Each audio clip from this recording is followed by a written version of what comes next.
இந்த வேளையிலும் நான் உங்களுக்கு எடுத்து வைத்திருக்கிற இந்த அதிகாரம் மத்தேயு 13வது அதிகாரம்.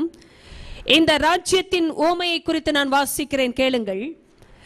வேறொரு ஓமையை அவர்களுக்கு சொன்னார். பரலோக ராஜ்யம் தன் நிலத்தில் நல்ல விதையை விதைத்த மனுஷனுக்கு ஒப்பாயிருக்கிறது. மனுஷன் நித்திரை பண்ணுகையில் அவனுடைய சத்துரு வந்து கோதுமைக்குள் களைகளை விதைத்து விட்டு போனான். பயிரானது வளர்ந்து கதிர்விட்ட போது களைகளும் காணப்பட்டது. வீட்டஜமானுடைய வேலைக்காரர் அவனிடத்தில் வந்து, ஆண்டவனே, நீர் உமது நிலத்தின் நல்ல விதையை விதைத்தீர் அல்லவா? பின்னை அதில் களைகள் எப்படி உண்டானது என்றார்கள். அதற்கு அவன், சத்துரு அதை செய்தான் என்றான். அப்பொழுது வேலைக்காரர், நாங்கள் போய் அவைகளை பிடுங்கி போட உமக்கு சித்தமா என்று கேட்டார்கள். அதற்கு அவன், வேண்டாம், களைகளை பிடுங்கும் போது நீங்கள் கோதுமையையும் கூட வேரோடை பிடுங்காதபடிக்கு இரண்டையும் அறுப்பு மட்டும் வளர விடுங்கள். அறுப்பு காலத்தில் நான் அறுக்கிறவர்களை நோக்கி, முதலாவது களைகளை பிடுங்கி அவைகளை சுட்டெரிக்கிறதுக்கு கட்டுகளாக கட்டுங்கள், கோதுமையையோ என் களஞ்சியத்தில் சேர்த்து வையுங்கள் என்பேன் என்று சொன்னான் என்றார். தேவ பிள்ளை, நான் தொடர்ந்து சத்தியத்தை உங்களுக்கு பேசுவதற்கு முன்பாக இந்த நாளின் செய்தியை நான் சொல்லுகிறேன், தலைப்பை சொல்லுகிறேன். நீ கதிரா களையா? ஆண்டவர் நம்மோடு பேசுகிற இந்த வார்த்தை இதுதான். நீ கதிரா களையா? ஆச்சரியமான ஓமை. எப்பொழுது இயேசு பேசினாலும் தெளிவாக பேசுகிறார், எளிமையாக பேசுகிறார். ஆனால் அதன் ஆழம் மிகவும் பெரியது. பரிசுத்த ஆவியின் உதவி இல்லாமல் இந்த ஆழத்தை நாம் ஒரு காலம் அறிய முடிவதில்லை. நான் அவருடைய பரலோக ராஜ்யத்தின் ஓமைகளை வாசிக்கும் பொழுதெல்லாம் பிரமிப்பாக இருக்கும். என்னுடைய வாழ்க்கையை தொட்ட தனிப்பட்ட ஒரு அத்தியாயம் என்று சொல்லுவேன் மத்தேயு 13. ஏனென்றால் இந்த ஓமைகளை வாசிக்கும் பொழுது சாதாரணமாக தோற்றமளிக்கிறது, இயல்பான வாழ்க்கையின் ஓமைகளாய் வருகிறது. ஆனால் அருமையான ஆழத்தின் செய்தியை உள்ளடக்கின ஓமைகள். இயேசு பேசும் பொழுது அவருடைய ஆவியின் உதவியினால் மட்டுமே ஆழங்களை நாம் அறிய முடியும். கர்த்தர் சொல்லுகிறார், பரலோக ராஜ்யம் எப்படி செயல்படுகிறது? இந்த பரலோக ராஜ்யம் நல்ல விதையை விதைத்த மனுஷனுக்கு ஒப்பிடப்பட்டிருக்கிறது. நான் ஆச்சரியப்பட்டு பார்க்கிறேன். இந்த வார்த்தைகளுக்குரிய விளக்கத்தை இயேசுவே கொடுத்தார். ஏனென்றால் ஜனங்களிடத்தில் ஊமைகளோடு பேசினவர் தன்னுடைய சீஷர்களிடத்திலே ஊமையின் விளக்கத்தை பேசினார். ஏனென்றால் ஜனங்கள் வருவார்கள், போவார்கள், அப்பத்தை புசித்துவிட்டு திருப்தி அடைந்து விட்டு அற்புதங்களுக்காக வந்துவிட்டு அற்புதம் கிடைத்தது என்றால் போய்விடுகிற கூட்டத்தில் இருக்கிற ஒரு கூட்டமாய் ஜனக்கூட்டம் இருக்கலாம்.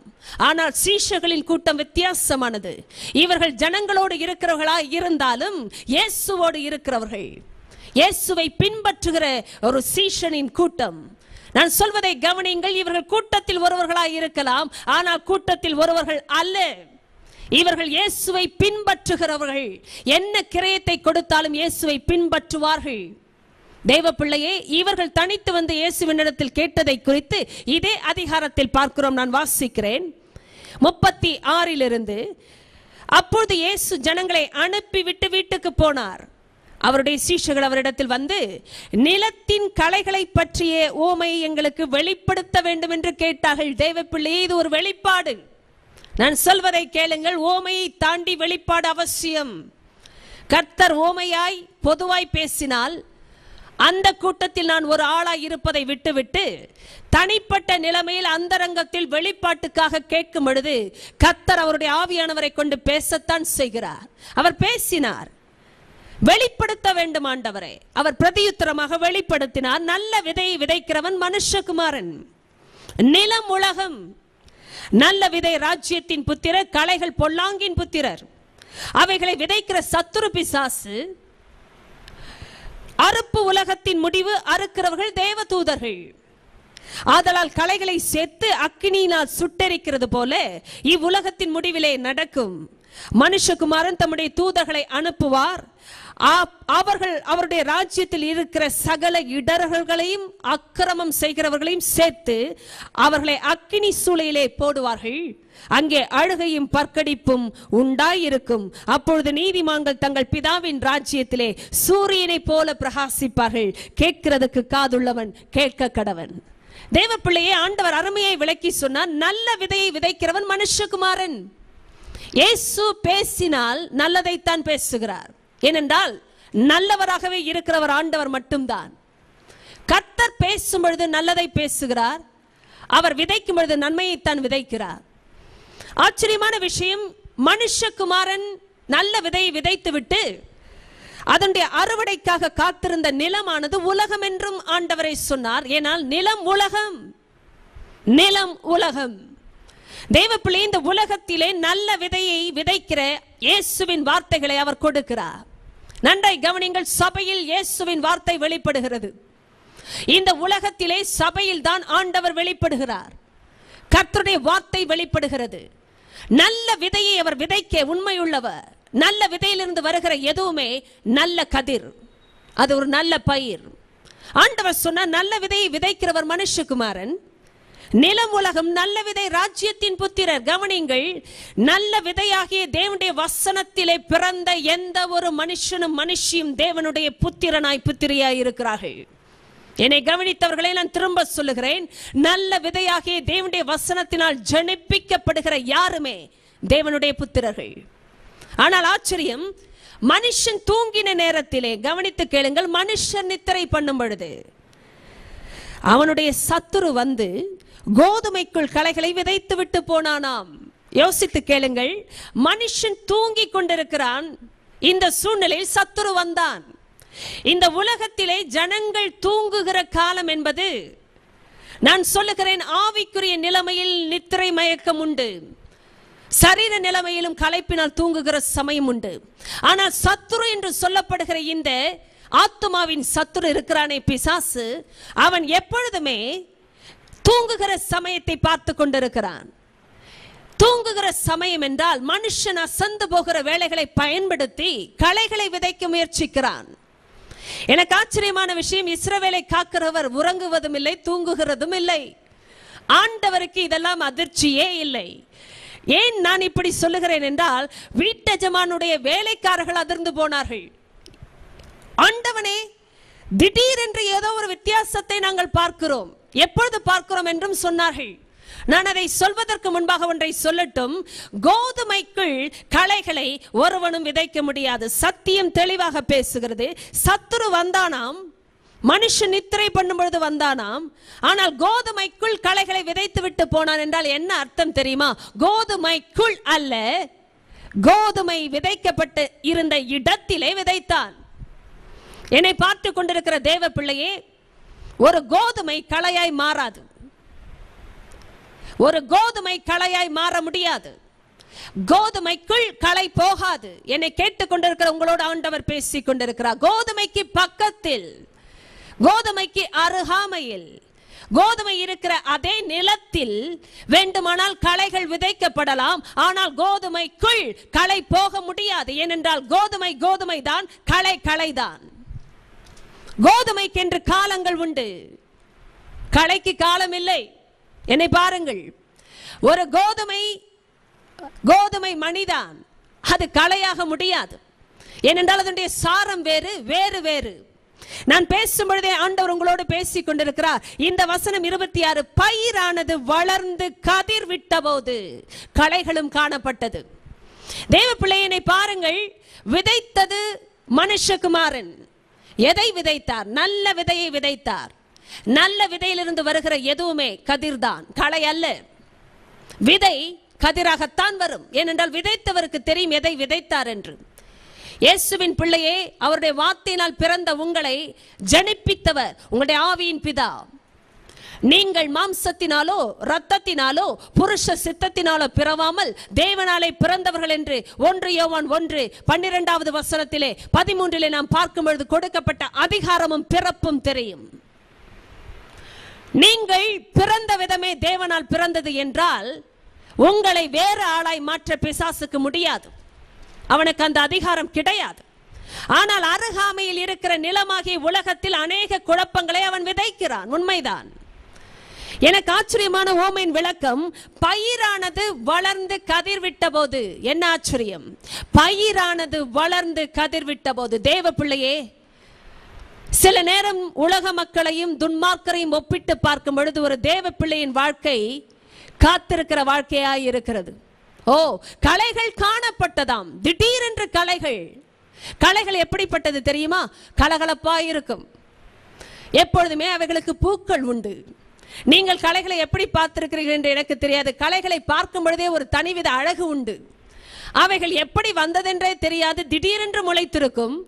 ஆனால் கலகலப்பாய் அசைந்தாடும். அவைகளுக்கு தலையிலே கொண்டையிலே விதவிதமான பூக்களும் உண்டாகும். இவைகள் அசையும் பொழுது ஒரு ஆர்ப்பரிப்பு இருக்கும். உலகத்தாரை நீங்கள் ஒப்பிட்டு பாருங்கள், எப்பொழுதுமே கலகலப்பாய் இருப்பது போல் இருப்பார்கள். அநேக விஷயங்களிலே கலந்து பூரிப்பார்கள். எதையும் செய்யலாம், எப்படியும் செய்யலாம், நாளைய தினத்தை இதற்கு மேலாகவும் பார்ப்போம் என்றும் சொல்லுவார்கள். ஏனென்றால் கலையின் வாழ்க்கை அதுதான். கலகலப்பாய் தோற்றமளிக்கும். காலத்தை பற்றி அக்கறை இல்லை. இன்று போல் நாளையும் இருக்கும். இன்று புசித்து திருப்தியாய் குடித்தோம், நாளை இதைவிடவும் குடிப்போம் என்றும் பேசுவார்கள் என்று வேதம் சொல்லுகிறது. ஏனென்றால் காலத்தை குறித்த அக்கறை இல்லை. எந்த காலமும் ஒரே காலம்தான். இந்த நாள் இப்படி இருக்கிறதா, நாளை இதைவிட பிரகாசமாய் இருக்கும் என்றும் சொல்லுவார்கள். கலைகளின் பாட்டு இது. கலைகள் எப்பொழுதுமே பாடும், சிரிக்கும், அசைவது பிடிக்கும், பூக்களை காட்டுவது பிடிக்கும். நான் சொல்வதை கவனிங்கள். கலைகளை நீங்கள் கவனித்து பார்ப்பீர்கள் என்றால் அவைகளும் காற்றிலே அசையும், கலகலப்பாய் தோற்றமளிக்கும், பளபளப்பாய் விளையும். ஆனால் விஷயம் இதுதான், அவைகளுக்கு காலங்களை குறித்த எந்த கவலையும் இல்லை. காலங்கள் கலைக்குரியது அல்ல, கதிருக்குரியது. தேவ பிள்ளையே, என்னை பார்த்து கொண்டிருக்கிற உங்களுடைய வாழ்க்கையில் ஆண்டவர் பேசிக் கொண்டிருக்கிறார். காலங்கள் கலைக்குரியது அல்ல, கதிருக்குரியது. கதிர் மாத்திரம்தான் காத்திருக்க வேண்டும். விதைத்த விதையிலிருந்து தோன்றின நிமிஷத்திலிருந்து ஒரு தேவ பிள்ளை ஆண்டவரை நம்பி வாழ்கிற ஒரு வாழ்க்கை இருக்கிறதே, அது காத்திருக்கிற வாழ்க்கை. அம்மா ஐயா, நீங்கள் யோசிக்கலாம், ஏன் எப்பொழுதுமே நான் காத்திருக்க வைக்கப்படுகிறேன்? ஏன் எனக்கு உடனடியாக அற்புதங்கள் நடப்பது இல்லை? ஏன் நான் ஜெபித்த பிறகும் ஆண்டவர் தன்னுடைய பதிலை அனுப்புவதற்கு கால தாமதம் எடுக்கிறார்? ஏன் தெரியுமா தேவ பிள்ளையே, நீங்கள் களைய இருந்தால் பரவாயில்லை. நீங்கள் களை அல்ல, கதிர் அல்லவா? காலங்கள் உண்டு, சமயங்கள் உண்டு. ஒரு நல்ல விதை விளைய, அறுவடையாய் மாற சமயம் உண்டு. அதுதான் கதிரின் வாழ்க்கை. காலத்துக்கு உட்பட்டது கதிரின் வாழ்க்கை. அது இஷ்டம் போல வாழ முடியாது. அது குறிப்பிட்ட காலங்களுக்கு கனி கொடுக்கும்படியாக எஜமானனின் நேரத்தில் செயல்படுகிற ஒரு வாழ்க்கை. அந்த காலத்தில் தான் அது கதிராய் மாறுகிறது. நான் ஆச்சரியப்படுகிறேன். பயிரானது வளர்ந்து, களைகளுக்கு வளர்ச்சியை பற்றி வேதம் சொல்லவே இல்லை.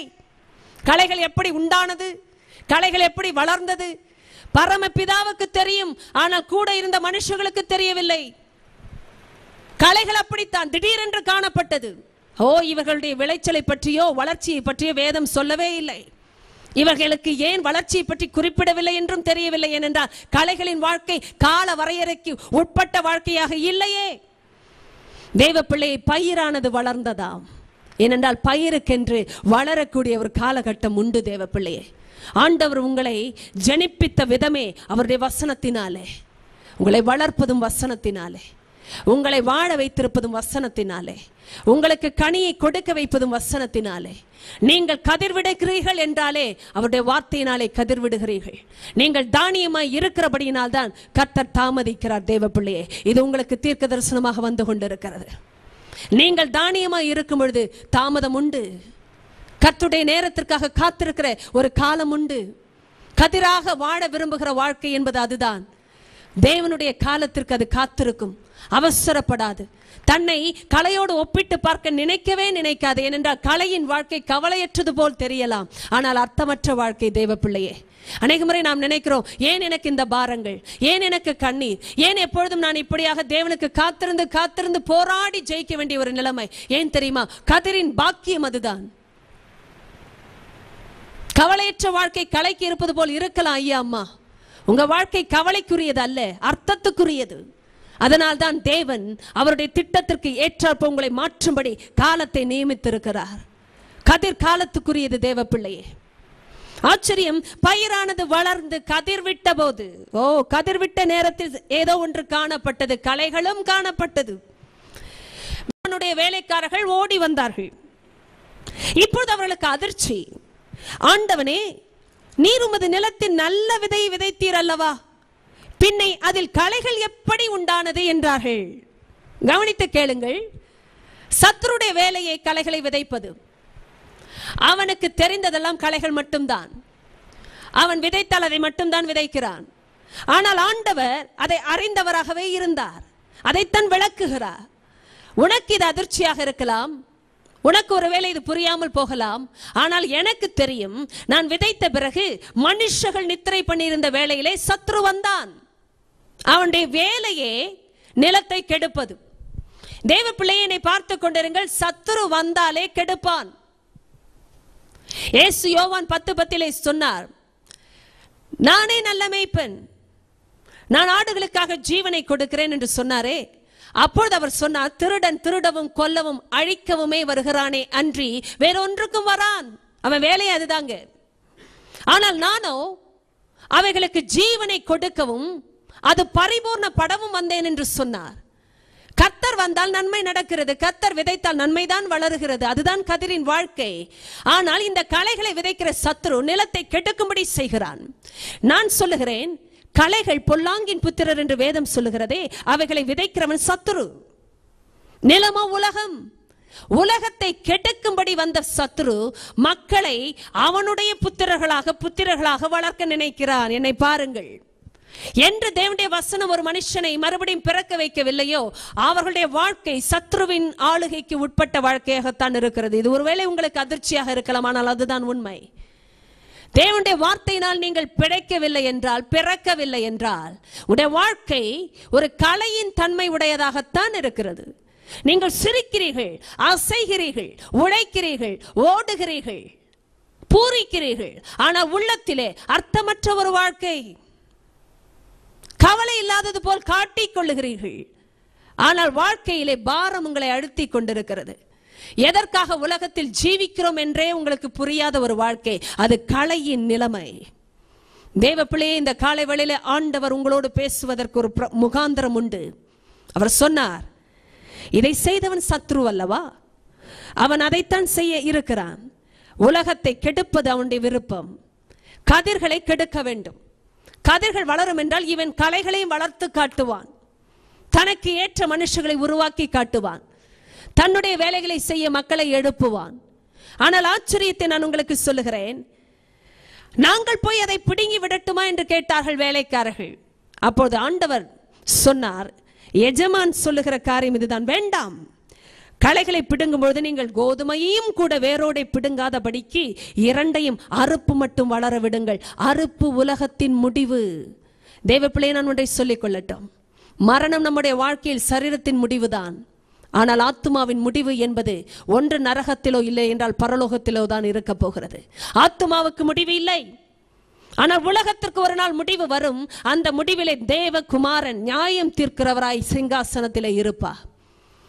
அன்று நியாய தீர்ப்பின் நாள் அன்று பிரிக்கப்படுகிற கூட்டம் இரண்டு தான். ஒன்று தேவனை அறிந்த கூட்டம், இன்னொன்று தேவனை நிராகரித்த கூட்டம். ஒன்று நாம் பரலோகத்திற்கு செல்லுகிற கூட்டத்தில் இருப்போம், இல்லை என்றால் நரகத்தின் கூட்டத்தில் இருப்போம். இன்று அது அறுப்பு நாளாக இருக்கும். அது உலகத்தின் முடிவு. ஆண்டவருடைய அன்பை பாருங்கள், நான் சொல்வதை கவனிங்கள். களைகளை பிடுங்க வேண்டாம். ஏனென்றால் கோதுமையும் வேரோடு பிடுங்கப்பட வேண்டிய நிலைமை வரும். ஏனென்றால் முடிவுக்காக கர்த்தர் காத்து கொண்டிருக்கிறார். அந்த முடிவிலே நியாய தீர்ப்பு மாத்திரமே வெளிப்படும். இரண்டு வித காரியங்கள் நடக்கும். ஒன்று தேவனுக்கென்றும், ஒன்று தேவன் அல்லாதவர்களுக்கென்று முடிவுக்கென்றும் அது நடக்கும். தேவ பிள்ளை, இந்த நாளிலும் கர்த்தர் உங்களோடு பேசிக் கொண்டிருக்கிற காரியத்தை முன்வைக்கிறேன். ஏன் அறுப்பு மட்டும் வளர விடுங்கள் என்று சொன்னா தெரியுமா? இது தேவனுடைய இரக்கம். நான் சொல்வதை கவனிங்க. அநேக முறை நாம் நினைக்கிறோம், களையை கொழுத்து போகும்படி ஆண்டவர் வளர விடுகிறாரே, கோதுமை பரவாயில்லை, கோதுமையாகவே முடியும், கோதுமையாகவே பிரியும், கோதுமையாகவே சேர்க்கப்படும், அது களைஞ்சி திருக்கென்று போகுமே, கோதுமைக்கு பரவாயில்லை வாழ்க்கை. விதைத்தவர் மனுஷகுமாரன் அல்லவா? விதைத்தது வசனம் அல்லவா? வசனத்திலிருந்து வந்தவர்கள் நல்ல புத்திரர்கள் அல்லவா? ராஜ்யத்தின் புத்திரர்கள் அல்லவா? பாக்கியசாலிகள். ஆனால் என் வாழ்க்கை என்று ஒரு களை புலம்பும் என்றால், இயேசுவின் நாமத்தில் களையே உன்னை பார்த்து ஆண்டவர் பேசிக் கொண்டிருக்கிறார். அறுப்பு மட்டும் வளரவிடு என்று ஏன் சொன்னார் தெரியுமா? அது கிருபையின் காலம். அறுப்பு உலகத்தின் முடிவு. தேவ பிள்ளையே, ஆண்டவரை அறியாமல் வாழ்கிற நண்பரை உங்களுக்கு ஆண்டவர் பேசுகிறார். அறுப்பு மட்டும் வளர விடுகிறார். ஏன் தெரியுமா? முடிவு வருவதற்கு முன்பாக உங்களுடைய வாழ்க்கையை அவர் சந்திக்க விரும்புகிறார். எத்தனை நல்ல அப்பா! நான் சொல்லுகிறேன், இந்த தகப்பன் பரலோகத்தின் நல்ல தகப்பன். உங்களுடைய வாழ்க்கையின் தகப்பனாக இருக்க அவர் விரும்புகிறார். அதனால் தான் இது கிருபையின் காலம். நான் சொல்லுகிறேன், கலைக்கு இது கிருபையின் காலம். கோதுமைக்கு இது ஒரு கிருபையின் காலமாய் இருக்கும் என்று நீங்கள் நினைக்கலாம். ஆனால் களையாக உங்களுடைய வாழ்க்கை இருந்து கொண்டிருக்கிறது என்றால் கர்த்தர் பேசிக் கொண்டிருக்கிறார், இது உங்களுக்கு கிருபையின் காலம். ஏன் தெரியுமா? முடிவு வருவதற்கு முன்பாக உங்களுடைய முடிவுகள் மாற்றப்பட வேண்டும். நான் சொல்லுகிறேன், எனக்கு ஆச்சரியம் இதுதான். உலகத்தில் ஒருவேளை களைகள் கதிராக மாற முடியாது தாங்க. நீ கதிரா களையா என்றுதானே கர்த்தர் கேட்கிறார். நான் சொல்லுகிறேன், ஏன் அறுப்பு மட்டும் வளரவிட அனுமதி கொடுத்தா தெரியுமா? சத்துரு சிலரை அவனுடைய புத்திரர்களாக ஏன் வைக்க வேண்டும்? அவர் விதைத்த நிலம் உலகம், அவருடைய உலகங்க. அந்த உலகத்திலே அவருடைய புத்திரர்களுக்காகத்தான் அவரே வந்தார், தன் ஜீவனையே கொடுத்தார். மரித்து அடக்கம் பண்ணப்பட்டு 3ஆம் நாளிலே எழுந்தவர் ஏன் வந்தார்? தனக்கு சொந்தமானதிலே வந்தார்கள், ஆனால் அவருக்கு சொந்தமானவர்களோ அவரை ஏற்றுக்கொள்ளவில்லை என்று வேதம் சொல்லுகிறது. உலகம் அவருடையது, அவருடைய பிள்ளைகளுக்காக வந்தார். ஆனால் சத்துரு சிலரை ஏன் அவனுடைய பிள்ளைகளாக வளர்த்து நியாய தீர்ப்பிலே ஒன்றுமில்லாமல் முடிக்க வேண்டும், நரகத்திற்கு அனுப்ப வேண்டும்? தேவன் அனுமதிக்க மாட்டார் என்று சொல்லுகிறேன். வசனம் அதைத்தான் சொல்லுகிறது. அறுப்பு மட்டும் வளரவிடு. ஏன் தெரியுமா? நான் நியாயம் தீர்க்க காத்து கொண்டிருக்கிறேன் என்பது உண்மைதான். ஆனாலும் நியாய தீர்ப்பின் நாளிலே களைகளாயிருந்த சிலருடைய வாழ்க்கை கதிராக முடியும் என்பதை நான் விசுவாசிக்கிறேன் என்று அவர் சொல்ல முடியும். காரணம், அவருடைய கிருபை அதைத்தான் செய்யும். தேவ பிள்ளையை நான் ஏதோ கதையை பேசவில்லை, இது சத்தியம். ரோமர் 11 உங்களுக்கு முன்பாக ஒரு சத்தியத்தை நான் எடுத்து வைக்கிறேன், உங்களுக்கு விளக்கம் நன்றாக புரியும். ரோமர் 11 ஆண்டவர் சொன்ன ஒரு வார்த்தை, எப்படி களைகளுக்கு ஒரு வாழ்வு கிடைக்குமாங்க? களையாய் நான் பிறந்தேன், களையாய் நான் வளர்ந்தேன், கவலையற்றுதான் இருப்பது போல் இருந்தேன், ஆனால் என் வாழ்க்கையிலே அர்த்தமற்று வாழ்ந்து கொண்டிருந்தேன். இன்றோ இயேசுவின் பிள்ளையாய் மாறினேன் என்று நான் சொல்ல முடியும் என்றால், அநேக களைகளாய் கேட்டுக் கொண்டிருக்கிற உங்களுடைய வாழ்க்கை கதிராக முடியும் தேவ பிள்ளையை நான் சொல்லுகிறேன் இயேசுவின் நாமத்தில். ரோமர் 11 நான் வாசிக்கிறதை கேளுங்கள், 16 18 வரை. மேலும் முதற் பலனாகிய மாவானது பரிசுத்தமாய் இருந்தால் பிசைந்த மா முழுவதும் பரிசுத்தமாய் இருக்கும். வேறானது பரிசுத்தமாய் இருந்தால் கிளைகளும் பரிசுத்தமாய் இருக்கும். சொல்வதை கேளுங்கள், வேறானது பரிசுத்தமாய் இருந்தால் கிளைகளும் பரிசுத்தமாய் இருக்கும். ஐயாமா, இந்த ஆண்டவர் ஏதோ கிளைகளை மாற்றி வேரை விடுகிற தேவன் அல்ல. ஏனென்றால் கிளைகளை மாற்றுவது உலகத்தின் வேலை. என்னை பார்த்து கொண்டே இருங்கள், சத்தியத்துக்கு ஆழத்திற்கு போகிறேன். 17 சில கிளைகள் முறித்து போடப்பட்டிருக்க காட்டொளிவ மரமாகி நீ அவைகள் இருந்த இடத்தில் ஒட்ட வைக்கப்பட்டு ஒளிவ மரத்தின் வேருக்கும் சாரத்துக்கும் உடன் பங்காளியாய் இருந்தாயானால் நீ அந்த கிளைகளுக்கு விரோதமாக மேன்மை பாராட்டாதே, பெருமை பாராட்டாதே. பெருமை பாராட்டுவாயானால் நீ வேரை சுமக்காமல் வேறு ஒன்றை சுமக்கிறது என்று நினைத்துக்கொள். நான் சொல்ல வருகிறதை கவனியுங்கள், கர்த்தர் வேரையை மாற்றுகிறவர்.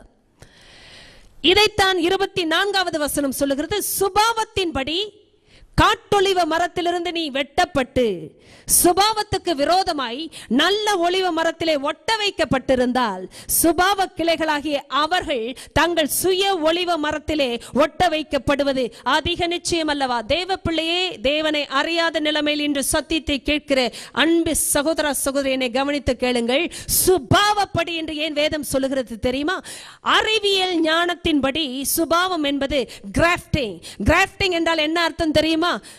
காட்டொளிவ மரத்திலே, அதாவது தகுதி இல்லாத நன்றாயிராத ஒரு ஸ்டெம்ல நன்றாயிருக்கிற இன்னொன்றை வெட்டி ஒட்ட வைப்பார்கள். That's called grafting. இதுல வருவதுதான் சூப்பர் பிரீடு. நல்ல மாங்காய், மாம்பழம், எந்த பிரீடை வேணாலும் எடுத்துக்கோங்க, ஆப்பிளோ எதை வேண்டுமானாலும் எடுத்துக்கொள்ளுங்க. சாதாரண ஒரு அடிப்படையை பெற்ற ஒரு மரத்தின் அந்த தண்டிலே நல்லதை ஒட்டுவார்கள். ஆனால் வேர் சாதாரணமானது, தண்டு சாதாரணமானது, அதாவது நல்லதல்லாதது. ஆனால் தேவன் அப்படி செய்கிறவர் அல்ல. சுபாவத்திற்கு விரோதமாய் காட்டொளிவ மரத்தின் கிளையை நல்ல ஒளிவ மரத்தின் தண்டிலே ஒட்ட வைத்தாராம், மரத்திலே ஒட்ட வைத்தாராம். அப்படி என்றால் என்ன அர்த்தம்? நல்ல ஒளிவ மரத்தின் வேர்க்கும் சாரத்துக்கும் பங்காளிகளாய் மாற்றினார். ஹல்லேலூயா. ஏசு அப்படிப்பட்டவர் தாங்க. காட்டொளிவ மரமாய் இருந்த என்ன வெட்டி நல்ல ஒளிவு மரமான அவரோட ஒட்ட வைத்தாருங்க. அதனால தான் இன்னைக்கு அவருடைய வேருக்கும் சாரத்துக்கும் நான் பங்காளியா இருக்கிறேன். அப்படி என்றால் அவருடைய நல்ல சுபாவத்துக்கு நான் பங்காளியாய் மாறினேன், அவருடைய சொந்த பிள்ளையாய் நான் மாறினேன். இதுதான் சாட்சி. தேவ பிள்ளையே, களையா இருந்து முடிவது உங்களுடைய வாழ்க்கையின் நியதி அல்ல, விதி அல்ல. விதி என்று ஒன்று இல்லை. அதை மாற்றும்படிதான் இயேசு வந்திருக்கிறார். இன்று என்னோட சத்தியத்தை கேட்டு உங்களுடைய வாழ்க்கையை நீங்கள் இயேசுவுக்கு விட்டு கொடுக்க முடியுமா? அப்பா, நீர் என் உள்ளத்துல வாங்க, என் கலையின் வாழ்க்கையை மாற்றுங்க என்று சொல்ல முடியும் என்றால், காட்டொளிவ நிலைமையில் இருக்கிற கலையின் வாழ்க்கையாகிய உங்களை நல்ல ஒளிவ மரமாகிய அவரோடு அவர் இணைத்து அவருடைய வேருக்கும் சாரத்துக்கும் பங்காளியாக மாற்ற உண்மையுள்ளவராயிருக்கிறார். ஆமென். நான் இன்று ஜெபிக்க போகிற இந்த வேளையில் உங்களுடைய இருதயத்தை சேர்த்துக் கொள்ளுங்கள். நீ கதிரா களையா? கர்த்தர் உங்களை கதிராக அழைத்திருக்கிறார். மகளே, மகனே, நீங்கள் களையாக முடிவது அவருடைய திட்டம் அல்ல. ஏனென்றால் நல்ல விதையை விதைக்கிறவர் இயேசு, மனுஷகுமாரன். அவர் விதைத்தால் நன்மைதான் வரும். ஒரு கதிருக்கு இருக்கிற காலகட்டம் விசேஷமானது, முடிவும் விசேஷமானது. அது நித்தியத்துக்குரியது, இயேசுவோடு வாழக்கூடிய பரலோக வாழ்க்கைக்கு உரியது. நான் ஜெபிக்கிற இந்த வேளையில ஆண்டவர் உங்கள் வாழ்க்கையை தொடுவார். உங்கள் இருதயத்தை விட்டு கொடுக்க முடியும் என்றால் இயேசு உங்களை சந்தித்து களையின் வாழ்க்கையிலிருந்து கதிராய் உங்களை மாற்றுவார். ஹல்லேலூயா. ஏசப்பா, சத்தியத்தை கேட்ட ஒவ்வொருவரும் இன்று தங்களை விட்டு கொடுத்து கொண்டிருக்கிற இந்த வேளையிலே பரிசுத்த ஆவியானவர் கிரியை செய்து கொண்டிருக்கிறதுக்காக நன்றி. வசனத்தை அனுப்புகிற வேளையிலே நீ இணைந்து செயல்பட்டு ஒவ்வொரு கலையின் வாழ்க்கையும் சந்திக்கிறதுக்காக நன்றிப்பா. அவங்க இருதயத்துல இயேசுவே, நீர் என்னோடு வாங்க, என் இருதயத்துல வாங்க, என் ஆண்டவராய் இரட்சகராய் வாங்கன்னு சொல்லுகிற இந்த வேளையிலே அவருடைய உள்ளத்திலே நீ கடந்து போகிறதுக்காக நன்றி செலுத்துகிறேன். வாழ்க்கைக்கு அர்த்தத்தை கொடுக்கிற நல்ல ஆண்டவர் நீர் மட்டும்தான்ப்பா. இந்த உலக வாழ்க்கையிலே நல்ல ஒரு அர்த்தத்தை கொடுத்து உமக்காக வாழ வைக்கிற அர்த்தமுள்ள வாழ்க்கையின் ஆண்டவர் நீங்க தான்ப்பா. ரட்சிக்கிறவன் நீங்க தான்ப்பா. அந்த குடும்பங்கள் ரட்சிக்கப்படட்டும், அந்த தனிநபர்கள் சகோதர சகோதரிகள் ரட்சிக்கப்படுவார்களாக. இயேசுவின் நாமத்தில் கதிராய் இருக்கிற பிள்ளைக்காக நான் ஜெபிக்கிறேன். காலங்கள் ஏன் தாமதமானது என்று சோர்ந்து கேள்விகளோடு குழப்பத்தோடு தன்னை மற்றவர்களோடு ஒப்பிட்டு என் வாழ்க்கை ஏன் இப்படி இருக்கிறது என்று நொந்து கொண்ட தேவ பிள்ளைக்காக நான் வருகிறேன். அவர்களை உம்முடைய வார்த்தை சந்தித்ததற்காக ஸ்தோத்திரம். அவர்கள் கதிராய் இருப்பதினால் கால தாமதம் உண்டானாலும் அவருடைய எதிர்காலம் விசேஷமானது என்று நீ சொல்லிக் கொண்டிருக்கிறதுக்காக நன்றி. அதற்காக நான் ஆண்டவரே அழைக்கப்பட்டு இந்த வார்த்தையை கொடுக்க வைத்தீரே, ஸ்தோத்திரம். உம்முடைய நாமத்தை நீர் மகிமைப்படுத்துங்கப்பா. உம்முடைய வார்த்தைக்காக நாங்கள் நன்றி செலுத்தி வரவேற்கிறோம், ஏற்றுக்கொள்ளுகிறோம். இயேசுவின் வல்லமையுள்ள நாமத்திலே ஜெபிக்கிறோம் பிதாவே, ஆமென்.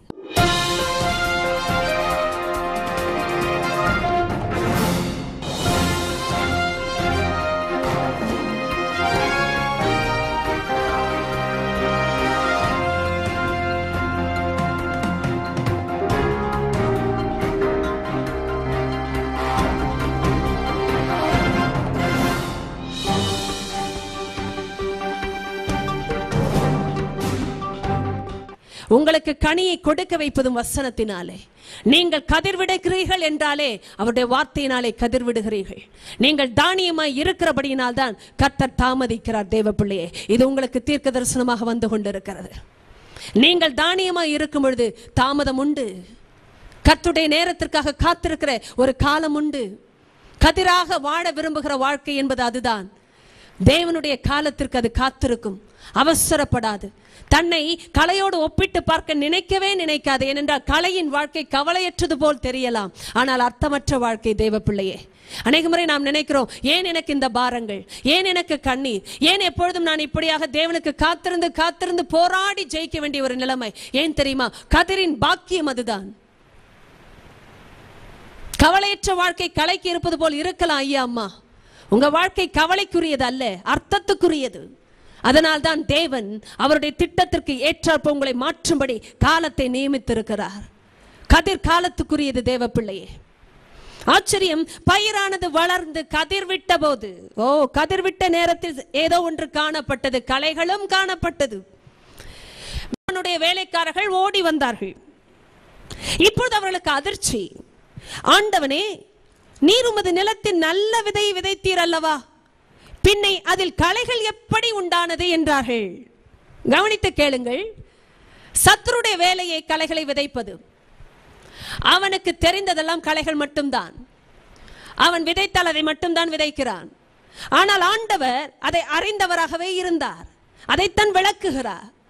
உனக்கு இது அதிர்ச்சியாக இருக்கலாம், உனக்கு ஒருவேளை இது புரியாமல் போகலாம். ஆனால் எனக்கு தெரியும், நான் விதைத்த பிறகு மனுஷர்கள் நித்திரை பண்ணியிருந்த வேளையிலே சத்ரு வந்தான். அவனுடைய வேலையே நிலத்தை கெடுப்பது. தேவ பிள்ளையை பார்த்து கொண்டிருங்கள். சத்ரு வந்தாலே கெடுப்பான். இயேசு யோவான் 10:10 சொன்னார், நானே நல்ல மேய்ப்பன், நான் ஆடுகளுக்காக ஜீவனை கொடுக்கிறேன் என்று சொன்னாரே. அப்பொழுது அவர் சொன்னார், திருடன் திருடவும் கொல்லவும் அழிக்கவுமே வருகிறானே அன்றி வேறொன்றுக்கும் வரான். அவன் வேலையை அதுதாங்க. ஆனால் நானோ அவைகளுக்கு ஜீவனை கொடுக்கவும் அது பரிபூர்ணப்படவும் வந்தேன் என்று சொன்னார். கர்த்தர் வந்தால் நன்மை நடக்கிறது, கர்த்தர் விதைத்தால் நன்மைதான் வளருகிறது. அதுதான் கதிரின் வாழ்க்கை. ஆனால் இந்த களைகளை விதைக்கிற சத்துரு நிலத்தை கெடுக்கும்படி செய்கிறான். நான் சொல்லுகிறேன், களைகள் பொல்லாங்கின் புத்திரர் என்று வேதம் சொல்லுகிறதே, அவைகளை விதைக்கிறவன் சத்துரு. நிலமோ உலகம். உலகத்தை கெடுக்கும்படி வந்த சத்துரு மக்களை அவனுடைய புத்திரர்களாக வளர்க்க நினைக்கிறான். என்னை பாருங்கள், என்று தேவனுடைய வசனம் ஒரு மனுஷனை மறுபடியும் பிறக்க வைக்கவில்லையோ அவர்களுடைய வாழ்க்கை சத்ருவின் ஆளுகைக்கு உட்பட்ட வாழ்க்கையாகத்தான் இருக்கிறது. இது ஒருவேளை உங்களுக்கு அதிர்ச்சியாக இருக்கலாம், ஆனால் அதுதான் உண்மை. தேவனுடைய வார்த்தையினால் நீங்கள் பிழைக்கவில்லை என்றால், பிறக்கவில்லை என்றால், உடைய வாழ்க்கை ஒரு கலையின் தன்மை உடையதாகத்தான் இருக்கிறது. நீங்கள் சிரிக்கிறீர்கள், அசைகிறீர்கள், உழைக்கிறீர்கள், ஓடுகிறீர்கள், பூரிக்கிறீர்கள், ஆனால் உள்ளத்திலே அர்த்தமற்ற ஒரு வாழ்க்கை, கவலை இல்லாதது போல் காட்டிக் கொள்ளுகிறீர்கள். ஆனால் வாழ்க்கையிலே பாரம் உங்களை அழுத்தி கொண்டிருக்கிறது. எதற்காக உலகத்தில் ஜீவிக்கிறோம் என்றே உங்களுக்கு புரியாத ஒரு வாழ்க்கை, அது களையின் நிலைமை. தேவ பிள்ளையே, இந்த காலை வேளையிலே ஆண்டவர் உங்களோடு பேசுவதற்கு ஒரு முகாந்திரம் உண்டு. அவர் சொன்னார், இதை செய்தவன் சத்ரு அல்லவா, அவன் அதைத்தான் செய்ய இருக்கிறான். உலகத்தை கெடுப்பது அவனுடைய விருப்பம். கதிர்களை கெடுக்க வேண்டும். கதிர்கள் வளரும் என்றால் இவன் களைகளையும் வளர்த்து காட்டுவான். தனக்கு ஏற்ற மனுஷர்களை உருவாக்கி காட்டுவான். தன்னுடைய வேலைகளை செய்ய மக்களை எழுப்புவான். ஆனால் ஆச்சரியத்தை நான் உங்களுக்கு சொல்லுகிறேன், நாங்கள் போய் அதை பிடுங்கி விடட்டுமா என்று கேட்டார்கள் வேலைக்காரர்கள். அப்போது ஆண்டவர் சொன்னார், எஜமான் சொல்லுகிற காரியம் இதுதான், வேண்டாம். களைகளை பிடுங்கும் பொழுது நீங்கள் கோதுமையும் கூட வேரோடை பிடுங்காதபடிக்கு இரண்டையும் அறுப்பு மட்டும் வளர விடுங்கள். அறுப்பு உலகத்தின் முடிவு. தேவ பிள்ளையை நான் ஒன்றை சொல்லிக் கொள்ளட்டும், மரணம் நம்முடைய வாழ்க்கையில் சரீரத்தின் முடிவுதான். ஆனால் ஆத்துமாவின் முடிவு என்பது ஒன்று நரகத்திலோ இல்லை என்றால் பரலோகத்திலோ தான் இருக்க போகிறது. ஆத்துமாவுக்கு முடிவு இல்லை, ஆனால் உலகத்திற்கு ஒரு நாள் முடிவு வரும். அந்த முடிவிலே தேவகுமாரன் நியாயம் தீர்க்கிறவராய் சிங்காசனத்திலே இருப்பார். அன்று நியாய தீர்ப்பின் நாள் அன்று பிரிக்கப்படுகிற கூட்டம் இரண்டு தான். ஒன்று தேவனை அறிந்த கூட்டம், இன்னொன்று தேவனை நிராகரித்த கூட்டம். ஒன்று நாம் பரலோகத்திற்கு செல்லுகிற கூட்டத்தில் இருப்போம், இல்லை என்றால் நரகத்தின் கூட்டத்தில் இருப்போம். இன்று அது அறுப்பு நாளாக இருக்கும். அது உலகத்தின் முடிவு. ஆண்டவருடைய அன்பை பாருங்கள், நான் சொல்வதை கவனியுங்கள். களைகளை பிடுங்க வேண்டாம், ஏனென்றால் கோதுமையும் வேரோடு பிடுங்கப்பட வேண்டிய நிலைமை வரும். ஏனென்றால் முடிவுக்காக கர்த்தர் காத்து கொண்டிருக்கிறார். அந்த முடிவிலே நியாய தீர்ப்பு மாத்திரமே வெளிப்படும். இரண்டு வித காரியங்கள் நடக்கும். ஒன்று தேவனுக்கென்றும், ஒன்று தேவன் அல்லாதவர்களுக்கென்று முடிவுக்கென்றும் அது நடக்கும். தேவ பிள்ளை, இந்த நாளிலும் கர்த்தர் உங்களோடு பேசிக் கொண்டிருக்கிற காரியத்தை முன்வைக்கிறேன். ஏன் அறுப்பு மட்டும் வளர விடுங்கள் என்று சொன்னா தெரியுமா? இது தேவனுடைய இரக்கம். நான் சொல்வதை கவனிங்க. அநேக முறை நாம் நினைக்கிறோம், களையை கொழுத்து போகும்படி ஆண்டவர் வளர விடுகிறாரே, கோதுமை பரவாயில்லை, கோதுமையாகவே முடியும், கோதுமையாகவே பிரியும், கோதுமையாகவே சேர்க்கப்படும், அது களைஞ்சி திருக்கென்று போகுமே, கோதுமைக்கு பரவாயில்லை வாழ்க்கை. விதைத்தவர் மனுஷகுமாரன் அல்லவா? விதைத்தது வசனம் அல்லவா? வசனத்திலிருந்து வந்தவர்கள் நல்ல புத்திரர்கள் அல்லவா? ராஜ்யத்தின் புத்திரர்கள் அல்லவா? பாக்கியசாலிகள். ஆனால் என் வாழ்க்கை என்று ஒரு களை புலம்பும் என்றால், இயேசுவின் நாமத்தில் களையே உன்னை பார்த்து ஆண்டவர் பேசிக் கொண்டிருக்கிறார். அறுப்பு மட்டும் வளர விடு என்று ஏன் சொன்னார் தெரியுமா? அது கிருபையின் காலம்.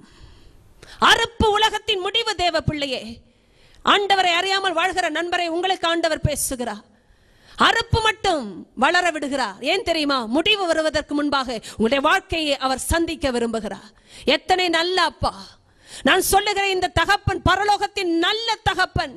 உங்களுடைய வாழ்க்கையின் தகப்பனாக இருக்க அவர் விரும்புகிறார். அதனால் தான் இது கிருபையின் காலம். நான் சொல்லுகிறேன், களைக்கு இது கிருபையின் காலம், கோதுமைக்கு இது ஒரு கிருபையின் காலமாய் இருக்கும் என்று நீங்கள் நினைக்கலாம். ஆனால் களையாக உங்களுடைய வாழ்க்கை இருந்து கொண்டிருக்கிறது என்றால் கர்த்தர் பேசிக் கொண்டிருக்கிறார், இது உங்களுக்கு கிருபையின் காலம். ஏன் தெரியுமா? முடிவு வருவதற்கு முன்பாக உங்களுடைய முடிவுகள் மாற்றப்பட வேண்டும். நான் சொல்லுகிறேன், எனக்கு ஆச்சரியம் இதுதான். உலகத்தில் ஒருவேளை களைகள் கதிராக மாற முடியாது தாங்க. நீ கதிரா களையா என்றுதானே கர்த்தர் கேட்கிறார். நான் சொல்லுகிறேன், ஏன் அறுப்பு மட்டும் வளரவிட அனுமதி கொடுத்தா தெரியுமா?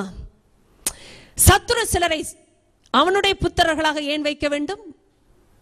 அவர் விதைத்த நிலம் உலகம், அவருடைய உலகங்க. அந்த உலகத்திலே அவருடைய புத்திரர்களுக்காகத்தான் அவரே வந்தார், தன் ஜீவனையே கொடுத்தார். மரித்து அடக்கம் பண்ணப்பட்டு 3ஆம் நாளிலே எழுந்தவர் ஏன் வந்தார்? தனக்கு சொந்தமானதிலே வந்தார்கள், ஆனால் அவருக்கு சொந்தமானவர்களோ அவரை ஏற்றுக்கொள்ளவில்லை என்று வேதம் சொல்லுகிறது. உலகம் அவருடையது, அவருடைய பிள்ளைகளுக்காக வந்தார். ஆனால் சத்துரு சிலரை ஏன் அவனுடைய பிள்ளைகளாக வளர்த்து நியாய தீர்ப்பிலே ஒன்றுமில்லாமல் முடிக்க வேண்டும், நரகத்திற்கு அனுப்ப வேண்டும்? தேவன் அனுமதிக்க மாட்டார் என்று சொல்லுகிறேன். வசனம் அதைத்தான் சொல்லுகிறது. அறுப்பு மட்டும் வளரவிடு. ஏன் தெரியுமா?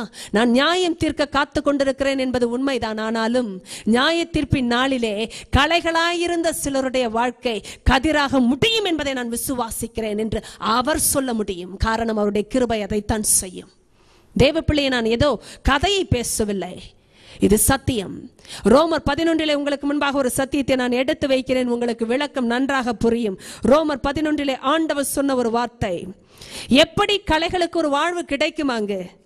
களையாய் நான் பிறந்தேன், களையாய் நான் வளர்ந்தேன், கவலையற்றுதான் இருப்பது போல் இருந்தேன், ஆனால் என் வாழ்க்கையிலே அர்த்தமற்று வாழ்ந்து கொண்டிருந்தேன். இன்றோ இயேசுவின் பிள்ளையாய் மாறினேன் என்று நான் சொல்ல முடியும் என்றால், அநேக களைகளாய் கேட்டுக் கொண்டிருக்கிற உங்களுடைய வாழ்க்கை கதிராக முடியும் தேவ பிள்ளையை நான் சொல்லுகிறேன் இயேசுவின் நாமத்தில். ரோமர் 11 நான் வாசிக்கிறதை கேளுங்கள், 16 18 வரை. மேலும் முதற் பலனாகிய மாவானது பரிசுத்தமாய் இருந்தால் பிசைந்த மா முழுவதும் பரிசுத்தமாய் இருக்கும். வேறானது பரிசுத்தமாய் இருந்தால் கிளைகளும் பரிசுத்தமாய் இருக்கும். சொல்வதை கேளுங்கள், வேறானது பரிசுத்தமாய் இருந்தால் கிளைகளும் பரிசுத்தமாய் இருக்கும். ஐயாமா, இந்த ஆண்டவர் ஏதோ கிளைகளை மாற்றி வேரை விடுகிற தேவன் அல்ல. ஏனென்றால் கிளைகளை மாற்றுவது உலகத்தின் வேலை. என்னை பார்த்து கொண்டே இருங்கள், சத்தியத்துக்கு ஆழத்திற்கு போகிறேன்.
இந்த வேளையிலும் நான் உங்களுக்கு எடுத்து வைத்திருக்கிற இந்த அதிகாரம் மத்தேயு 13வது அதிகாரம். இந்த ராஜ்யத்தின் ஓமையை குறித்து நான் வாசிக்கிறேன், கேளுங்கள். வேறொரு ஓமையை அவர்களுக்கு சொன்னார். பரலோக ராஜ்யம் தன் நிலத்தில் நல்ல விதையை விதைத்த மனுஷனுக்கு ஒப்பாயிருக்கிறது. மனுஷன் நித்திரை பண்ணுகையில் அவனுடைய சத்துரு வந்து கோதுமைக்குள் களைகளை விதைத்து விட்டு போனான். பயிரானது வளர்ந்து கதிர்விட்ட போது களைகளும் காணப்பட்டது. வீட்டஜமானுடைய வேலைக்காரர் அவனிடத்தில் வந்து, ஆண்டவனே, நீர் உமது நிலத்தின் நல்ல விதையை விதைத்தீர் அல்லவா? பின்னை அதில் களைகள் எப்படி உண்டானது என்றார்கள். அதற்கு அவன், சத்துரு அதை செய்தான் என்றான். அப்பொழுது வேலைக்காரர், நாங்கள் போய் அவைகளை பிடுங்கி போட உமக்கு சித்தமா என்று கேட்டார்கள். அதற்கு அவன், வேண்டாம், களைகளை பிடுங்கும் போது நீங்கள் கோதுமையையும் கூட வேரோடை பிடுங்காதபடிக்கு இரண்டையும் அறுப்பு மட்டும் வளர விடுங்கள். அறுப்பு காலத்தில் நான் அறுக்கிறவர்களை நோக்கி, முதலாவது களைகளை பிடுங்கி அவைகளை சுட்டெரிக்கிறதுக்கு கட்டுகளாக கட்டுங்கள், கோதுமையையோ என் களஞ்சியத்தில் சேர்த்து வையுங்கள் என்பேன் என்று சொன்னான் என்றார். தேவ பிள்ளை, நான் தொடர்ந்து சத்தியத்தை உங்களுக்கு பேசுவதற்கு முன்பாக இந்த நாளின் செய்தியை நான் சொல்லுகிறேன், தலைப்பை சொல்லுகிறேன். நீ கதிரா களையா? ஆண்டவர் நம்மோடு பேசுகிற இந்த வார்த்தை இதுதான். நீ கதிரா களையா? ஆச்சரியமான ஓமை. எப்பொழுது இயேசு பேசினாலும் தெளிவாக பேசுகிறார், எளிமையாக பேசுகிறார். ஆனால் அதன் ஆழம் மிகவும் பெரியது. பரிசுத்த ஆவியின் உதவி இல்லாமல் இந்த ஆழத்தை நாம் ஒரு காலம் அறிய முடிவதில்லை. நான் அவருடைய பரலோக ராஜ்யத்தின் ஓமைகளை வாசிக்கும் பொழுதெல்லாம் பிரமிப்பாக இருக்கும். என்னுடைய வாழ்க்கையை தொட்ட தனிப்பட்ட ஒரு அத்தியாயம் என்று சொல்லுவேன் மத்தேயு 13. ஏனென்றால் இந்த ஓமைகளை வாசிக்கும் பொழுது சாதாரணமாக தோற்றமளிக்கிறது, இயல்பான வாழ்க்கையின் ஓமைகளாய் வருகிறது. ஆனால் அருமையான ஆழத்தின் செய்தியை உள்ளடக்கின ஓமைகள். இயேசு பேசும் பொழுது அவருடைய ஆவியின் உதவியினால் மட்டுமே ஆழங்களை நாம் அறிய முடியும். கர்த்தர் சொல்லுகிறார், பரலோக ராஜ்யம் எப்படி செயல்படுகிறது? இந்த பரலோக ராஜ்யம் நல்ல விதையை விதைத்த மனுஷனுக்கு ஒப்பிடப்பட்டிருக்கிறது. நான் ஆச்சரியப்பட்டு பார்க்கிறேன். இந்த வார்த்தைகளுக்குரிய விளக்கத்தை இயேசுவே கொடுத்தார். ஏனென்றால் ஜனங்களிடத்தில் ஊமைகளோடு பேசினவர் தன்னுடைய சீஷர்களிடத்திலே ஊமையின் விளக்கத்தை பேசினார். ஏனென்றால் ஜனங்கள் வருவார்கள், போவார்கள். அப்பத்தை புசித்து விட்டு திருப்தி அடைந்து விட்டு அற்புதங்களுக்காக வந்துவிட்டு அற்புதம் கிடைத்தது என்றால் போய்விடுகிற கூட்டத்தில் இருக்கிற ஒரு கூட்டமாய் ஜனக்கூட்டம் இருக்கலாம். ஆனால் சீஷர்களின் கூட்டம் வித்தியாசமானது. இவர்கள் ஜனங்களோடு இருக்கிறவர்களாய் இருந்தாலும் இயேசுவோடு இருக்கிறவர்கள், இயேசுவை பின்பற்றுகிற ஒரு சீஷனின் கூட்டம்.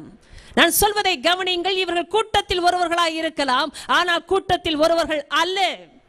இவர்கள் இயேசுவை பின்பற்றுகிறவர்கள். என்ன கிரயத்தை கொடுத்தாலும் இயேசுவை பின்பற்றுவார்கள். தேவ பிள்ளையே, இவர்கள் தனித்து வந்து இயேசுவினிடத்தில் கேட்டதை குறித்து இதே அதிகாரத்தில் பார்க்கிறோம். நான் வாசிக்கிறேன் 36 அப்பொழுது இயேசு ஜனங்களை அனுப்பிவிட்டு வீட்டுக்கு போனார். அவருடைய சீஷர்கள் அவரிடத்தில் வந்து, நிலத்தின் களைகளை பற்றிய ஓமையை எங்களுக்கு வெளிப்படுத்த வேண்டும் என்று கேட்டார்கள். தேவ பிள்ளையே, இது ஒரு வெளிப்பாடு. நான் சொல்வதை கேளுங்கள். ஓமையை தாண்டி வெளிப்பாடு அவசியம். ஏனென்றால் அதனுடைய சாரம் வேறு வேறு வேறு.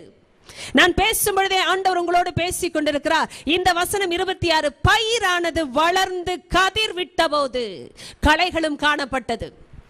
தேவ பிள்ளையனை பாருங்கள். விதைத்தது மனுஷகுமாரன். எதை விதைத்தார்? நல்ல விதையை விதைத்தார். நல்ல விதையிலிருந்து வருகிற எதுவுமே கதிர்தான், களை அல்ல. விதை கதிராகத்தான் வரும். ஏனென்றால் விதைத்தவருக்கு தெரியும் எதை விதைத்தார் என்று. இயேசுவின் பிள்ளையே, அவருடைய வார்த்தையினால் பிறந்த உங்களை ஜனிப்பித்தவர் உங்களுடைய ஆவியின் பிதா. நீங்கள் மாம்சத்தினாலோ இரத்தத்தினாலோ புருஷ சித்தத்தினாலோ பிறவாமல் தேவனாலே பிறந்தவர்கள் என்று 1 யோவான் 1:12 13 நாம் பார்க்கும் பொழுது கொடுக்கப்பட்ட அதிகாரமும் பிறப்பும் தெரியும். நீங்கள் பிறந்த விதமே தேவனால் பிறந்தது என்றால் உங்களை வேறு ஆளாய் மாற்ற பிசாசுக்கு முடியாது. அவனுக்கு அந்த அதிகாரம் கிடையாது. ஆனால் அருகாமையில் இருக்கிற நிலமாகிய உலகத்தில் அநேக குழப்பங்களை அவன் விதைக்கிறான். உண்மைதான். எனக்கு ஆச்சரியமான ஓமையின் விளக்கம், பயிரானது வளர்ந்து கதிர்விட்ட போது. என்ன ஆச்சரியம்! பயிரானது வளர்ந்து கதிர்விட்ட போது. தேவ பிள்ளையே, சில நேரம் உலக மக்களையும் துன்மார்க்கரையும் ஒப்பிட்டு பார்க்கும் பொழுது ஒரு தேவ பிள்ளையின் வாழ்க்கை காத்திருக்கிற வாழ்க்கையாய் இருக்கிறது. களைகள் காணப்பட்டதாம். திடீரென்று களைகள் எப்படிப்பட்டது தெரியுமா? கலகலப்பாய் இருக்கும். எப்பொழுதுமே அவைகளுக்கு பூக்கள் உண்டு. நீங்கள் களைகளை எப்படி பார்த்திருக்கிறீர்கள் என்று எனக்கு தெரியாது. களைகளை பார்க்கும் பொழுதே ஒரு தனிவித அழகு உண்டு. அவைகள் எப்படி வந்ததென்றே தெரியாது. திடீரென்று முளைத்திருக்கும். ஆனால் கலகலப்பாய் அசைந்தாடும். அவைகளுக்கு தலையிலே கொண்டையிலே விதவிதமான பூக்களும் உண்டாகும். இவைகள் அசையும் பொழுது ஒரு ஆர்ப்பரிப்பு இருக்கும். உலகத்தாரை நீங்கள் ஒப்பிட்டு பாருங்கள். எப்பொழுதுமே கலகலப்பாய் இருப்பது போல் இருப்பார்கள். அநேக விஷயங்களிலே கலந்து பூரிப்பார்கள். எதையும் செய்யலாம், எப்படியும் செய்யலாம், நாளைய தினத்தை இதற்கு மேலாகவும் பார்ப்போம் என்றும் சொல்லுவார்கள். ஏனென்றால் கலையின் வாழ்க்கை அதுதான். கலகலப்பாய் தோற்றமளிக்கும். காலத்தை பற்றி அக்கறை இல்லை. இன்று போல் நாளையும் இருக்கும்.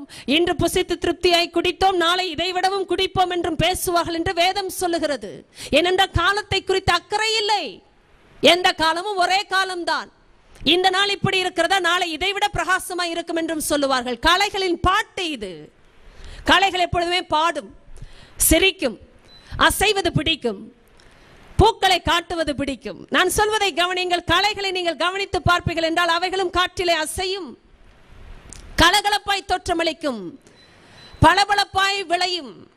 ஆனால் விஷயம் இதுதான், அவைகளுக்கு காலங்களை குறித்த எந்த கவலையும் இல்லை. காலங்கள் களைக்குரியது அல்ல, கதிருக்குரியது. தேவ பிள்ளையே, என்னை பார்த்து கொண்டிருக்கிற உங்களுடைய வாழ்க்கையில ஆண்டவர் பேசிக் கொண்டிருக்கிறார். காலங்கள் களைக்குரியது அல்ல, கதிருக்குரியது. கதிர் மாத்திரம்தான் காத்திருக்க வேண்டும். விதைத்த விதையிலிருந்து தோன்றின நிமிஷத்திலிருந்து ஒரு தேவ பிள்ளை ஆண்டவரை நம்பி வாழ்கிற ஒரு வாழ்க்கை இருக்கிறதே, அது காத்திருக்கிற வாழ்க்கை. அம்மா ஐயா, நீங்கள் யோசிக்கலாம், ஏன் எப்பொழுதுமே நான் காத்திருக்க வைக்கப்படுகிறேன்? ஏன் எனக்கு உடனடியாக அற்புதங்கள் நடப்பது இல்லை? ஏன் நான் ஜெபித்த பிறகும் ஆண்டவர் தன்னுடைய பதிலை அனுப்புவதற்கு காலதாமதம் எடுக்கிறார்? ஏன் தெரியுமா தேவ பிள்ளையே, நீங்கள் களையா இருந்தால் பரவாயில்லை, நீங்கள் களை அல்ல, கதிர் அல்லவா? காலங்கள் உண்டு, சமயங்கள் உண்டு. ஒரு நல்ல விதை விளைய, அறுவடையாய் மாற சமயம் உண்டு. அதுதான் கதிரின் வாழ்க்கை. காலத்துக்கு உட்பட்டது கதிரின் வாழ்க்கை. அது இஷ்டம் போல வாழ முடியாது. அது குறிப்பிட்ட காலங்களுக்கு கனி கொடுக்கும்படியாக எஜமானனின் நேரத்தில் செயல்படுகிற ஒரு வாழ்க்கை. அந்த காலத்தில் தான் அது கதிராய் மாறுகிறது. நான் ஆச்சரியப்படுகிறேன், பயிரானது வளர்ந்து, களைகளுக்கு வளர்ச்சியை பற்றி வேதம் சொல்லவே இல்லை. களைகள் எப்படி உண்டானது, களைகள் எப்படி வளர்ந்தது, பரமபிதாவுக்கு தெரியும். ஆனால் கூட இருந்த மனுஷர்களுக்கு தெரியவில்லை. களைகள் அப்படித்தான் திடீரென்று காணப்பட்டது. இவர்களுடைய விளைச்சலை பற்றியோ வளர்ச்சியை பற்றியோ வேதம் சொல்லவே இல்லை. இவர்களுக்கு ஏன் வளர்ச்சியை பற்றி குறிப்பிடவில்லை என்றும் தெரியவில்லை. ஏனென்றால் களைகளின் வாழ்க்கை கால வரையறைக்கு உட்பட்ட வாழ்க்கையாக இல்லையே. தேவ பிள்ளையை பயிரானது வளர்ந்ததாம். ஏனென்றால் பயிருக்கென்று வளரக்கூடிய ஒரு காலகட்டம் உண்டு. தேவ பிள்ளையே, ஆண்டவர் உங்களை ஜனிப்பித்த விதமே அவருடைய வசனத்தினாலே. உங்களை வளர்ப்பதும் வசனத்தினாலே, உங்களை வாழ வைத்திருப்பதும் வசனத்தினாலே. கர்த்தர் ஓமையாய் பொதுவாய் பேசினால் அந்த கூட்டத்தில் நான் ஒரு ஆளாய் இருப்பதை விட்டுவிட்டு தனிப்பட்ட நிலைமையில் அந்தரங்கத்தில் வெளிப்பாட்டுக்காக கேட்கும் பொழுது கர்த்தர் அவருடைய ஆவியானவரை கொண்டு பேசத்தான் செய்கிறார். அவர் பேசினார், வெளிப்படுத்த வேண்டும் ஆண்டவரே. அவர் பிரதியுத்தரமாக வெளிப்படுத்தினார். நல்ல விதையை விதைக்கிறவன் மனுஷகுமாரன். நிலம் உலகம். நல்ல விதை ராஜ்யத்தின் புத்திரர், களைகள் பொல்லாங்கின் புத்திரர். அவைகளை விதைக்கிற சத்துரு பிசாசு. அறுப்பு உலகத்தின் முடிவு, அறுக்கிறவர்கள் தேவதூதர்கள். ஆதலால் களைகளை சேர்த்து அக்கினியினால் சுட்டெரிக்கிறது போல இவ்வுலகத்தின் முடிவிலே நடக்கும். மனுஷகுமாரன் தம்முடைய தூதர்களை அனுப்புவார். அவர்கள் அவருடைய ராஜ்யத்தில் இருக்கிற சகல இடர்களையும் அக்கிரமம் செய்கிறவர்களையும் சேர்த்து அவர்களை அக்கினி சூளையிலே போடுவார்கள். அங்கே அழுகையும் பற்கடிப்பும் உண்டாயிருக்கும். அப்பொழுது நீதிமான்கள் தங்கள் பிதாவின் ராஜ்யத்திலே சூரியனை போல பிரகாசிப்பார்கள். கேட்கிறதுக்கு காதுள்ளவன் கேட்க கடவன். தேவ பிள்ளையே, ஆண்டவர் அருமையை விளக்கி சொன்னார். நல்ல விதையை விதைக்கிறவன் மனுஷகுமாரன். இயேசு பேசினால் நல்லதைத்தான் பேசுகிறார். ஏனென்றால் நல்லவராகவே இருக்கிறவர் ஆண்டவர் மட்டும்தான். கர்த்தர் பேசும் பொழுது நல்லதை பேசுகிறார். அவர் விதைக்கும் பொழுது நன்மையைத்தான் விதைக்கிறார். ஆச்சரியமான விஷயம், மனுஷகுமாரன் நல்ல விதையை விதைத்து விட்டு அதனுடைய அறுவடைக்காக காத்திருந்த நிலமானது உலகம் என்றும் ஆண்டவரை சொன்னார். ஏனால் நிலம் உலகம், நிலம் உலகம். தேவ பிள்ளை, இந்த உலகத்திலே நல்ல விதையை விதைக்கிற இயேசுவின் வார்த்தைகளை அவர் கொடுக்கிறார். நன்றாய் கவனிங்கள், சபையில் இயேசுவின் வார்த்தை வெளிப்படுகிறது. இந்த உலகத்திலே சபையில் தான் ஆண்டவர் வெளிப்படுகிறார். கர்த்தருடைய வார்த்தை வெளிப்படுகிறது. நல்ல விதையை அவர் விதைக்க உண்மையுள்ளவர். நல்ல விதையிலிருந்து வருகிற எதுவுமே நல்ல கதிர், அது ஒரு நல்ல பயிர். ஆண்டவர் சொன்ன நல்ல விதையை விதைக்கிறவர் மனுஷகுமாரன். நிலம் உலகம். நல்ல விதை ராஜ்யத்தின் புத்திரர். கவனிங்கள், நல்ல விதையாகிய தேவனுடைய வசனத்திலே பிறந்த எந்த ஒரு மனுஷனும் மனுஷியும் தேவனுடைய புத்திரனாய் புத்திரியாய் இருக்கிறார்கள். என்னை கவனித்தவர்களை நான் திரும்ப சொல்லுகிறேன், நல்ல விதையாகிய தேவனுடைய வசனத்தினால் ஜனிப்பிக்கப்படுகிற யாருமே தேவனுடைய புத்திரர்கள். ஆனால் ஆச்சரியம், மனுஷன் தூங்கின நேரத்திலே, கவனித்து கேளுங்கள், மனுஷன் நித்திரை பண்ணும் பொழுது அவனுடைய சத்துரு வந்து கோதுமைக்குள் களைகளை விதைத்து விட்டு போனானாம். யோசித்து கேளுங்கள், மனுஷன் தூங்கி கொண்டிருக்கிறான். இந்த சூழ்நிலையில் சத்துரு வந்தான்.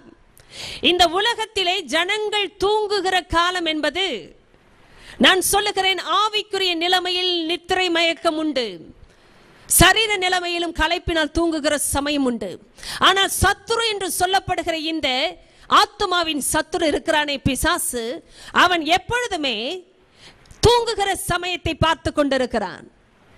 தூங்குகிற சமயம் என்றால் மனுஷன் அசந்து போகிற வேளைகளை பயன்படுத்தி களைகளை விதைக்க முயற்சிக்கிறான். எனக்கு ஆச்சரியமான விஷயம், இஸ்ரவேலை காக்கிறவர் உறங்குவதும் இல்லை, தூங்குகிறதும் இல்லை. ஆண்டவருக்கு இதெல்லாம் அதிர்ச்சியே இல்லை. ஏன் நான் இப்படி சொல்லுகிறேன் என்றால், வீட்டஜமானுடைய வேலைக்காரர்கள் அதிர்ந்து போனார்கள். ஆண்டவனே, திடீரென்று ஏதோ ஒரு வித்தியாசத்தை நாங்கள் பார்க்கிறோம், எப்பொழுது பார்க்கிறோம் என்றும் சொன்னார்கள். நான் அதை சொல்வதற்கு முன்பாக ஒன்றை சொல்லட்டும். கோதுமைக்குள் களைகளை ஒருவனும் விதைக்க முடியாது. சத்தியம் தெளிவாக பேசுகிறது.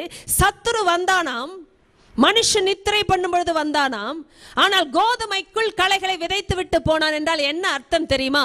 கோதுமைக்குள் அல்ல, கோதுமை விதைக்கப்பட்டு இருந்த இடத்திலே விதைத்தான். என்னை பார்த்து கொண்டிருக்கிற தேவ பிள்ளையே, ஒரு கோதுமை களையாய் மாறாது. ஒரு கோதுமை களையாய் மாற முடியாது. கோதுமைக்குள் களை போகாது. என்னை கேட்டுக்கொண்டிருக்கிற உங்களோட ஆண்டவர் பேசிக் கொண்டிருக்கிறார். கோதுமைக்கு பக்கத்தில், கோதுமைக்கு அருகாமையில், கோதுமை இருக்கிற அதே நிலத்தில் வேண்டுமானால் களைகள் விதைக்கப்படலாம். ஆனால் கோதுமைக்குள் களை போக முடியாது. ஏனென்றால் கோதுமை கோதுமை தான், களை களைதான். கோதுமைக்கு என்று காலங்கள் உண்டு, களைக்கு காலம் இல்லை. என்னை பாருங்கள், ஒரு கோதுமை மணிதான், அது களையாக முடியாது.